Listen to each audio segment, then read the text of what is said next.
안녕하세요. 네, 반갑습니다. 줄리입니다.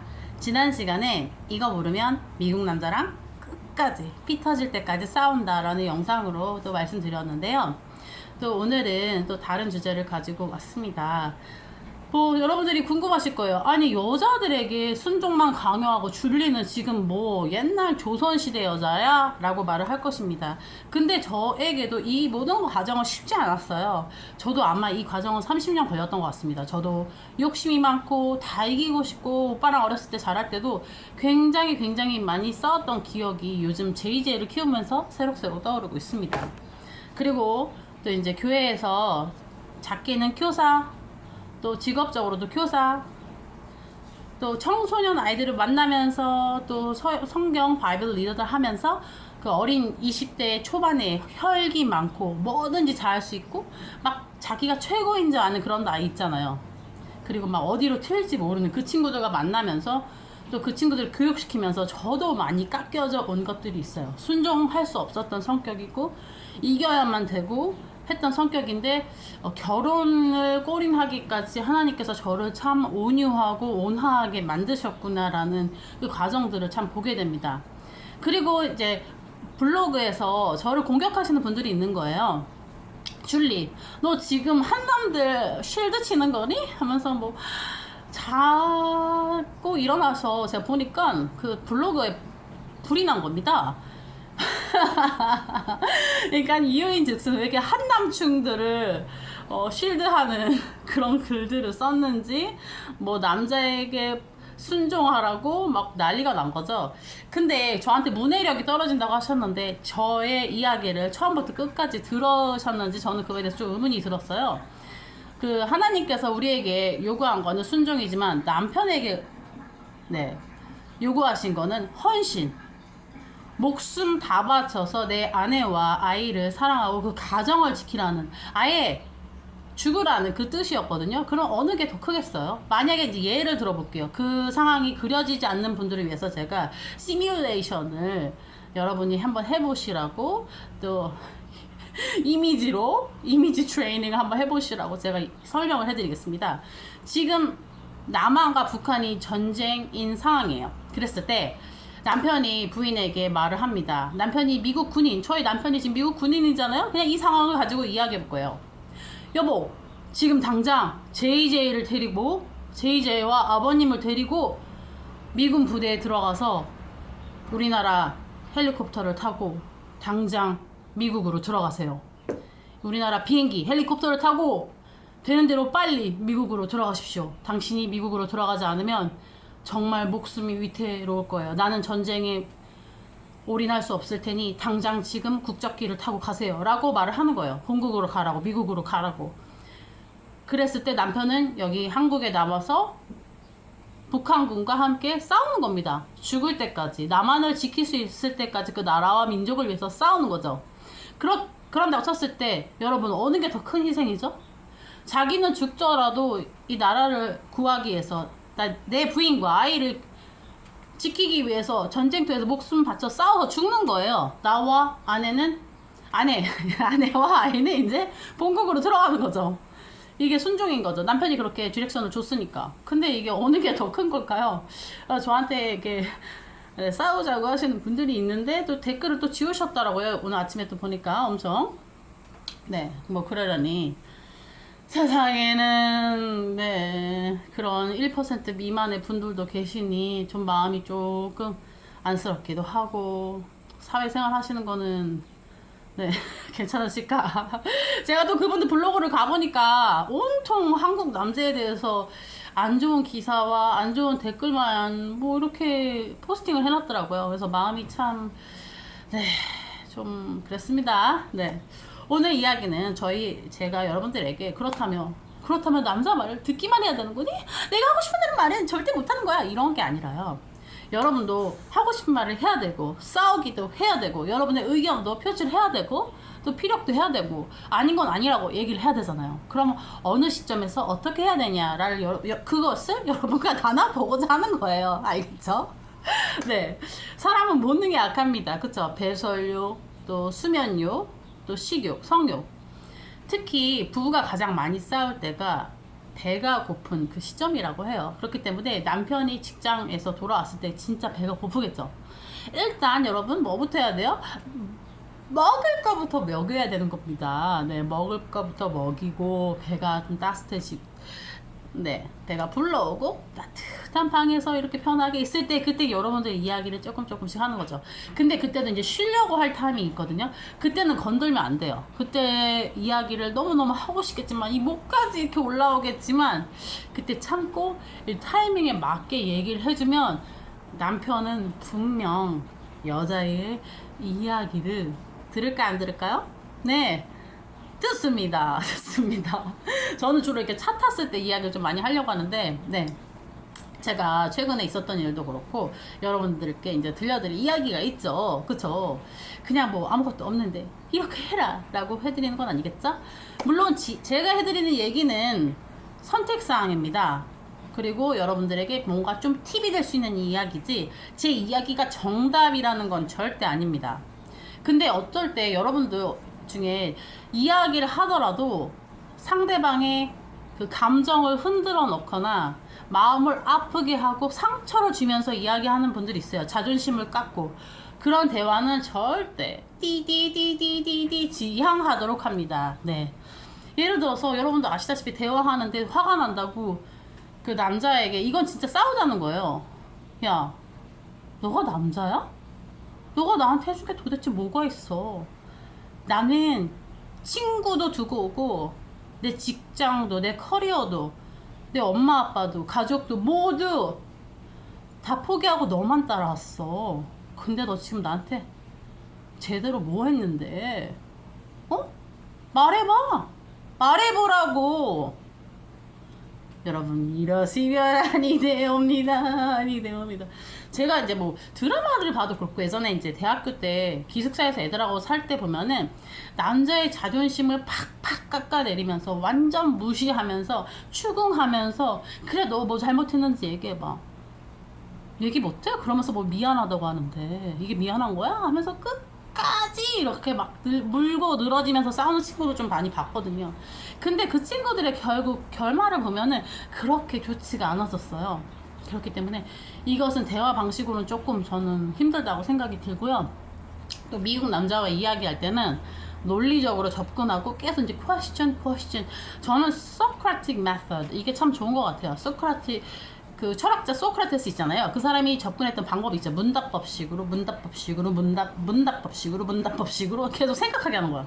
제가 질문을 하고 남편을 생각하게 하고 자기가 말한 거, 자기가 행동한 거, 자기가 논리로 주장한 게 이게 과연 맞은 것인가라고 계속 생각하게 합니다. 여러분은 누군가 이렇게 얘기할 거예요. 아니 결혼 생활이 그렇게 어려워도 되겠니? 나 안 해. 네. 어렵습니다. 여러분 JJ를 낳았을 때 힘들었어요. 뉴본 베이비 그 신생아 때 힘들었거든요. 그렇다고 조금 적응해지면 또 1살 되면 어렵고요. 또 다른 관문 있어요. 2살 되면 다른 관문, 3살 되면 다른 관문. 이제 아이가 조금 커서 데이케어 가잖아요. 또 다른 어려움이 있습니다. 다른 애들과 사회성에서 부딪히고요. 신체적으로 핥기 있고 뜯기 있고 그래서 문제가 생기고요. 언어적으로 언어가 안 되니까 이래서 또 문제가 생기고요. 계속 인생이란 것 자체가 스텝 바이 스텝으로 항상 문제가 있습니다. 그렇기 때문에 여러분들 이렇게 대화를 하는 데 있어서 남편과의 생기는 갈등도 어렵습니다. 여러분이 대화를 이끌어가는 거, 풀어가는 방법은 어려울 수 있지만 시작은 어려울 수 있지만 단계별로 올라가면서 여러분도 이제 뭔가 기술이 생기고요. 스트래티지, 그러니까 전략이 생기고 또 여러분도 레벨업이 되는 거예요. 등급업이 되면서 대화를 이끌어가는 것도 좀 더 재밌게 또 유순하게 위기가 왔을 때도 그 전보다는 더 쉽게 여러분의 생각을 이야기하고 어필할 수 있다는 거 또 설명하면 되니까. 네, 남자들이 오해하는 것 중에 하나가 여자가 렉처 한다고 생각을 하더라고요. 여보, 지금 나한테 강의해요? 나한테 또 가르치려고 하냐고. 미국 남자도 또 그렇더라고요. 그렇기 때문에 저도 이야기할 때마다 여보 그게 아니에요. 당신이 오해하고 있기 때문에 저는 설명하는 거예요. 당신이 잘 못 이해하고 있기 때문에 저는 오해가 없기 위해서 그냥 이야기하고 대화하는 거예요. 당신 가르치려고 그런 거 아니에요. 오해하지 말고 들으세요. 라고 이렇게 이야기를 시작하기도 하고요. 중간에 또 이제 뭐 그렇게 얘기를 하기도 하고요. 또 제가 이제 에피소드를 얘기해 드릴게요. 저는 이제 뭐든지 심각하게가 아니라 좀 유머러스하게 좀 넘어가는 편인데요. 예전에 제가 신혼 때 이제 아기를 낳고 제이제가 신생아 때였죠. 좀 크고 이제 남편 친구들과 모임이 워낙 많았기 때문에 이제 아이를 데리고 바베큐를 먹으러 갔습니다. 거기도 이제 미국 부부죠. 한 친구는 아시에게 남자인데 미국 백인과 결혼을 했습니다. 어쨌든 미국 부부예요. 식당에 왔어요. 저희는 이미 왔던 곳이고 바베큐를 코리안 바베큐를 먹는 곳이었는데 남편이 저한테 갑자기 막 그러는 거예요. 우린 이미 익숙하고 이 친구들은 뉴잖아요. 새로운 친구들이기 때문에 어떻게 한국 음식을 먹는지 모르죠. 저한테 여보 고기 안 구워 고기 막 저한테 그러는 거예요. 순간 핀트가 딱 상하면서 뭐? 나도 같은 부인인데 내가 고기 구우라고 갑자기 기분이 확 상할 뻔하는 거예요. 근데 제가 순간 갑자기 마음을 탁 정지시키면서 이제 기도를 했습니다. 주님, 제가 지금 되게 화가 나는데 어떻게 해야 되죠? 나도 같은 부인인데 나보고 지금 고기 구우래요. 여기 식당 와가지고 지금 당장 이거 고기 안 하냐면서 저한테 눈치 주고 신경질 내는 거 있네요. 이 사람이 라고 화를 팍 내고 싶었는데 기도를 하면서 마음이 갑자기 내려가는 걸 느꼈어요. 그러면서 본질이 뭐지? 라고 생각해 봤습니다. 내가 지금 이 식당에 왔고 맛있게 음식을 먹고 해피하게 즐겁게 보내는 게 본질이었죠. 그냥 내가 고기를 누가 굽는 건 중요한 게 아닌 거예요. 그냥 내 시간, 나도 우리 가족 시간이면서 우리 가족과 친구와의 시간, 그리고 오늘이라는 그 아름다운 beautiful day, 그것에 대해서 난 즐겨야 되는데, 그쵸? 내 기분은 망칠 일이 없잖아요. 그리고 예쁜 아가도 있고. 그때 아마 아기는 신상은 아니었어요. 아기는 조금 컸었었는데 하여튼 고기를 구우라고 하니까 저는 화가 날 뻔하다. 같은 부인인데 동등한 입장에서 내가 이렇게 씨다발이 해야 되니?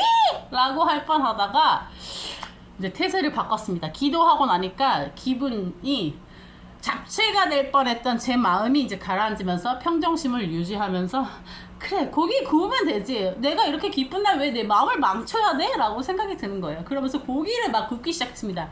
근데 이제 오버하는 척을 했어요. 진짜 서빙하는 아르바이트생처럼 네 고기 구워드리고 여기 드십시오 네 잘라드리고 네 다 하면서 이제 남편한테 그런 거죠. Yes sir, yes sir, majesty, yes sir. 오케이, 다음 주문은 무엇입니까? 네, 카카 명령하십시오. 카카, 네 알겠습니다. 막 그랬어요. 막 오화를 한 거죠. 그랬더니 남편이 갑자기 이제 얼굴이 민망해지면서 눈치를 챈 거예요. 자기가 잘못했구나? 라고 이제 그 느낌이 있잖아요. 같은 부부기 때문에 그걸 느끼기 시작하는 거죠. 그러면서 이제 오버하니까 또 재밌고 분위기도 재밌고 또 괜찮으면서 화기애애지고 고기도 맛있게 먹으면서 남편 눈치 좀 주면서 나중에 이제 차에 오면서 얘기를 했습니다. 미국 남자들이 물어보는 거 있죠. 오늘 하루 어땠냐? 오늘 즐거웠냐? 재밌었냐? 고기 맛있었냐? 제가 얘기를 했죠. 고기 맛있었고 좋았고 즐거웠고. 근데 여보 아까 조금 저는 기분이 상할 뻔했어요. 왜냐면 나도 같이 왔는데 나도 같은 부인인데 왜 나한테 고기 굽는 걸 시키나. 나 그래서 기분 진짜 나빠가지고 화내고 막 뛰쳐나가려다가 그랬는데 제가 생각을 해보니까 그러면 안 되겠다 하면서 제 생각을 다 얘기했죠. 그랬더니 남편이 다 알아듣더라고요. 그 다음부터는 그런 일이 없었습니다. 이거는 단지 한국 사람한테, 한국 부인이어서 남편이 시킨 게 아니라 그 친구들이 코리안 바베큐 자체를 몰랐기 때문에 저희 남편이 저한테 보여주고 자기 또 얘기를 나누는 상황이었기 때문에 그러기도 하고, 제가 옆집에 놀러 갔을 때도 미국 남자도 마찬가지더라고요. 둘 다 멕시칸계 그 커플이었는데, 멕시칸계 미국 커플이었는데 미국에서 자랐죠. 근데 거기도 제가 그 파티 때 놀러 갔을 때 의자가 없으니까 거기 남자친구가 여자친구한테 거의 부부 수준이에요. 맨날 같이 살고 이러니까. 남자친구가 여자친구한테 야 의자 없어 줄리 의자 저기 앉아야 되잖아, 의자 어딨어 하면서 여자친구한테 약간 아랫사람 부리듯이 약간 화내면서 하는 거예요. 그러니까 손님을 대접해 줘야 되는데 저희도 약간 그런 상황이었어요. 저희가 초대했기 때문에 그 친구들이 손님인 거죠. 그런데 손님을 대접해야 되는데 왜 아내가 뭔가 해야 될 것 같은 그런 상황이었기 때문에 저희 남편이 뭐 강제적으로 뭐 그렇게 한 건 아니었습니다. 미국 사람들도 똑같다. 자기 집에 초대했을 때 아니면 누군가 초대했을 때 그렇게 대접하고 안 그러면은 그거에 대해서 좀 무례하거나 조금 매너가 없다고 생각하기 때문에 거기도 부인한테 똑같이 그렇게 하더라고요. 그런 점을 발견했고, 또 하나는 또 최근의 일입니다. 저희 남편이 이제 저희가 한국에 있으면서 저희 남편은 대학교 공부를 했던 거죠. 근데 제가 한 가지 염려했던 것들이 있었어요. 왜냐면 우리 저희 남편은 하는 일마다 다 잘 되니까 뭐 지붕을 고치면 지붕도 고쳐, 하수도가 막히면 하수도 뚫어, 화장실이 안 되면 화장실도 고쳐, 뭐 뭐든지 선풍기가 안 되면 선풍기를 고쳐. 자기가 원하는 거는 생각을 하면 다 이뤄내고, 자동차도 팔았다가 고쳤다가 또 오토바이 샀다가 팔았다가 하고 싶은 모든 것들은 다 이뤘기 때문에 공부까지 마스터한다면, 졸업장까지 따고 아니면 뭐 수업을 정말 좋은 스코어를 탈면은 이거 진짜 거만해질 것 같은데 라는 생각이 있었어요. 아니나 다를까 한국에서 이제 밥을 먹는데 저녁에 어느 날 아이랑 같이 일식당에 갔거든요. 그냥 하늘이 열리는 그런 일식당이었는데 남편이 얘기하다가 어떤 점에서 핀트가 탁 상해서 저한테 막 화를 냈어요. 그러면서 당신은 왜 뭐 땅땅땅땅땅땅땅 이에 대해서 땅땅땅땅땅 얘기를 하느냐. 그래서 저도 저를 돌아보게 됐고 사과를 하게 됐습니다. 여보 미안해요. 다시는 그런 얘기 하지 않을게요. 다시는 당신이 싫어하는 얘기를 하지 않겠습니다 라고 금방 사과를 했고, 또 다른 점을 얘기하는 거예요. 저희 남편이 자기에 대해서, 자기가 한 거에 대해서, 나는 지금 미국에 있으면서 집값도 내고 전기세도 내고 뭐 내 물세도 내고 뭐도 다 했다. 그리고 난 학교도 다니면서, 나는 직장도 다니고 학교도 다니면서 학교 좋은 점수로 거의 내가 거의 마스터했다. 근데 당신은 뭐 했냐고요 하는 거예요 저한테. 그래서 저도 어떡하죠? 할 말이 진짜 많은 거예요. 근데 어떻게 말해야 되나? 제가 생각했습니다. 기도했습니다. 그러면서 또 지혜를 받았죠. 남편의 자존심이 무너지지 않는 상태에서 할 수 있는 이야기를 했어요. 여보, 당신 말 맞아요. 다 맞아. 당신 똑똑하고 당신 나보다 훨씬 부지런하고, 하루가 있으면 나는 2-3가지 일도 제대로 못하지만 당신은 5가지, 6가지, 10가지 다 하는 사람, 대단한 사람이에요. 정말 대단한 사람이에요, 여보. 당신은 99%다 당신이 했어요. 당신이 다 했어. 당신이 다 했어. 99% 당신이 다 했어. 근데 그거 알아요? 1%. 제가 좀 겸손하게 얘기했어요. 퍼센테이지를 더 높일 수도 있었지만 높여봤자 이 사람도 알거든요. 내가 퍼센테이지가 클 거라는 걸 알지만 그냥 일부러 겸손하면서 가장 미미한 점수를 가지고 얘기를 했어. 여보, 그 1%는 나도 당신을 조력했다는 거 꼭 잊지 말아주세요. 1%. 난 1%, 1% support. Please forget. Don't forget. 얘기를 했어요. 근데 자기가 생각해보니까 1%는 넘잖아요. 그래서 제가 또 예를 들었죠. 여보, 만약에 당신 내가 아팠다면 공부에 집중했겠어요? 당신 만약에 JJ가 아파요. 응급실에 갔어요. 병에 걸렸어요. 당신 공부 제대로 할 수 있겠어요? 우리 둘 다 건강하고 학교도 잘 다니고 또 직장도 잘 다니고 하니까 여보가 그렇게 공부 잘할 수 있었던 거잖아요. 생각해보세요. 둘 중에 누구라도 사고 나거나 잘못됐으면. 그리고 제이제가 아프고 무슨 일이 있고 학원 보낸 거 누가 다 했어요? 제가 했잖아요. 1%는 했죠. 그죠? 그랬더니 남편이 갑자기 화가 쓱 내려가는 거예요. 이 얘기는 지금도 하고 있습니다. 요즘도 남편이 가끔 자기도 자랑을 또 할 때가 있어요. 그럼 여보 1% 하면서 제가 또 얘기를 했어요. 1% support 기억해달라고. 알아요 여보. 당신 공부 잘하는 거 알죠? 똑똑한 거 알죠? 잘난 거 알아요. 근데 생각해보세요 여보. 만약에 당신이 결혼을 안 했다면 당신 그거 공부에 30%밖에 집중 못 하잖아요. 70%는 결혼 안 했기 때문에 여자친구 찾는 거, 내 짝 찾는 데다 그 에너지를 다 쏟을 거예요. 대부분의 결혼 안 한 친구들이 그래요. 만약에 당신이 이혼을 3번 했다면, 지금 이혼했어요. 당신 그렇게 공부에다 다 온 신경을 집중시킬 수 있었을 것 같아요? 당신 또 무슨 누군가 새로운 여자를 찾기 위해서, 아니면 또 새로운 파트너, 아니면 그 이혼의 힘듦으로 공부에 집중할 수 있겠어요? 네, 잊지 말아주세요. 1%의 노력, 1%의 우리의 공헌, 나의 조력 잊지 말아주세요 여보. 네, 하면서 저는 이야기를 이렇게 남편과 잘 이끌어 나갈 수 있었습니다. 그리고 제 생각을 잘 전달할 수 있었어요.